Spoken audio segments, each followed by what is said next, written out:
Peut-être que vous êtes en train de vous préparer à la maison et peut-être que vous faites partie de ces gens qui ont toujours le sentiment de ne rien avoir à se mettre et alors que leur armoire est pleine à craquer ou qui achètent des vêtements sans jamais les porter de façon compulsive comme vient de nous le dire Anissé Mbida. Et ce matin vous nous parlez justement d'une nouvelle tendance, louer ses propres vêtements. Expliquez-moi comment et où. C'est pas ses propres vêtements, c'est louer les vêtements. Alors ça fonctionne par abonnement, on paye entre 40 et 90 euros par mois. D'accord. Et on peut choisir 4, 5, 6 vêtements sur un catalogue. Ah ouais là, moi je peux pas le faire en tant que privé, je peux pas louer mes slips ou mes je vous vestes, explique, ouais.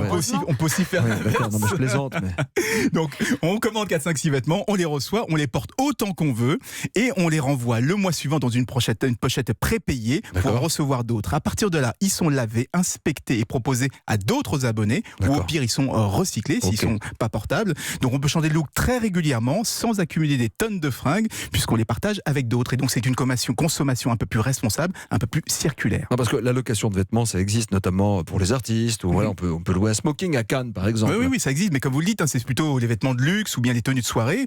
Ou alors c'était proposé par de toutes petites startups. Je pense par exemple à Le Closet, à Panoply ou au Grand Dressing, par exemple. Mais là, la nouveauté, c'est que ça arrive maintenant dans la mode de tous les jours. Donc le petit haut, le t-shirt pas cher. Mais surtout, ce qui peut tout changer, c'est que les grandes marques commencent à s'y mettre. L'enseigne Urban Outfitter va par exemple lancer un abonnement dans les prochaines semaines et se murmure que Zara, les magasins Zara sont très intéressés par la formule.